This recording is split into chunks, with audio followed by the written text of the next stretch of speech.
With Sherelle and Alexander O'Neill. So last night I was watching the ceremony where the officer, Snicknick, who was slaughtered at the Capitol riot, was laying in state at the rotunda in the Capitol.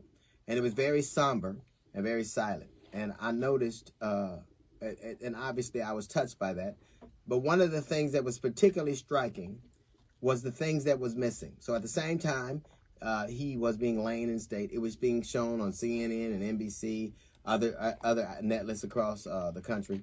I turned to Fox News, and the Ingram angle was on, and the whole time I noticed something in particular.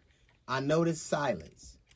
When a police officer, traditionally, when I've watched police officers die, police officers, there's a contingent from all over the country that shows up in black tape across their badges. Their dignitaries show up because a fallen comrade is gone. I noticed that the FBI or several agencies will form a task force to find out who this person was, because killing a police officer is particularly egregious. You represent a special danger to society, because if you'll kill a police officer, you'll kill anyone. That was absent. What I've noticed was no anger. You know, they say Blue Lives Matter as a retort to Black Lives Matter, but where was the anger that was associated that one of your fallen comrades was slain in the line of duty and no one has been brought to account for it? No one. Matter of fact, Ted Cruz, the senator from Texas, he says that this is vindictive. Isn't justice by nature vindictive?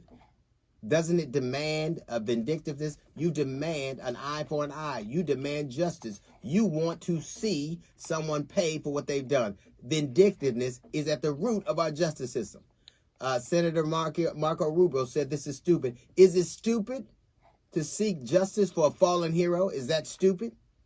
Well, we need to move on. How is it as a nation we move on before one of our fallen heroes has even had his day in court? We don't know who killed him. We don't know why. No one's been questioned. Nothing's going on.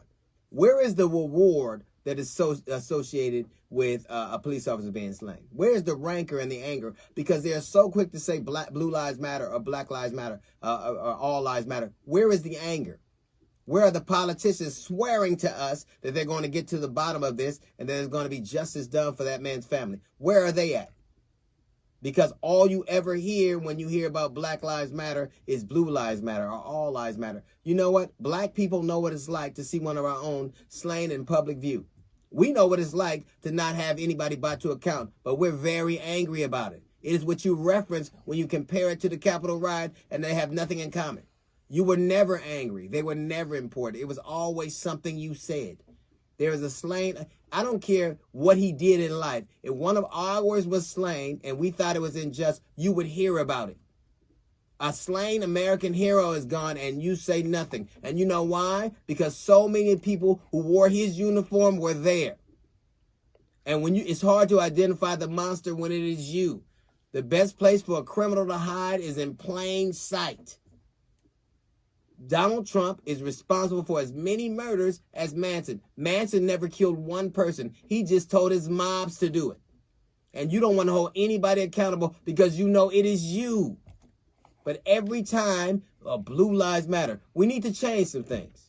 Blue Lives Matter sometimes. Blue Lives Matter occasionally. Blue Lives Matter, but Blue Lives Matter when they're taking black lives.